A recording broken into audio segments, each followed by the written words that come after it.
Hi, I'm Catherine McKenzie with Story County Extension and Outreach. Here I am the Ag and Natural Resource Program Coordinator, and today I'm going to talk about starting seeds indoors.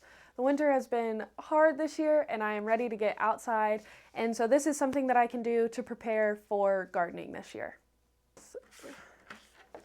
So for seed starting, we can use things like these small greenhouse domes, trays, some more paper mache type things that you can buy at nurseries, or you can also make your own. We are going to link below a video on how to make these origami cubes. And then also you can cut up coffee cups or water bottles, and those are great to use for seed starting. Another thing that you are going to need is soil. And then obviously you will need your seeds.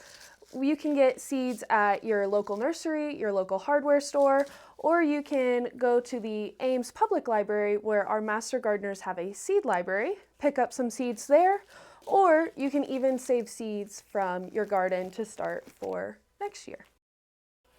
Okay, so today I'm going to plant into our newspaper origami cube and our cut up water bottle. I'm going to plant broccoli and basil. These are a little bit of our cooler season crops, and they want to be planted 6 to 8 weeks before our last frost date. And here in Story County, our average last frost date is April 24th. So to do this, broccoli is a little bit of a larger vegetable seed. And I liked the analogy that I learned that a seed is kind of like a fuel tank. The larger the seed, the further your car will go. The smaller the seed, the shorter distance your car will go. So with that is how deep you want to plant your seed. Broccoli being a little bit smaller, but being a little bit larger, we don't want to get too deep into the soil. Probably just a fingernail depth. And we'll just plop 2 to 3 seeds in there and then cover it back up. And then we'll do the same with our basil, and basil seed being very, very small. We don't want to make too big of a hole, just enough to cover the seeds with soil. I am then going to take some water and make sure our soil is damp, but not too saturated. Just enough to where those seeds are getting water, but not being distributed deeper into the soil with water. Okay. So here in our office, we have a greenhouse for our seeds.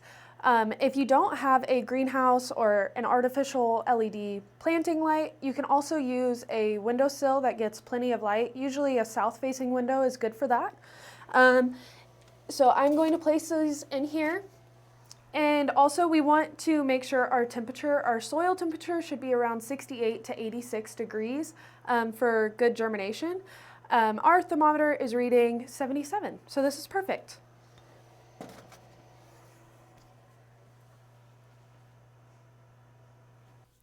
So that's all there is to it for starting seeds. Over the next few weeks, I will keep a close eye on my sprouts, make sure that I am not watering too much to where the soil is soggy, and also not watering enough to where the soil dries out, just that perfect moistness for those seeds. And then also making sure that they are getting adequate light, and also fertilizing. Whenever they are a little bit larger of a sprout, a few inches tall, I want to make sure that I'm fertilizing with a very dilute, maybe a quarter strength fertilizer, to make sure that those plants are nice and strong whenever I go to harden them, and then after a few days of hardening, planting outside. If you guys have any more questions, you can always give our office a call at 515-337-1601, or shoot me an email at catmac@iastate.edu. And you can also find any seed starting articles and more information on the Iowa State Extension and Outreach Yard and Garden website. Thank you.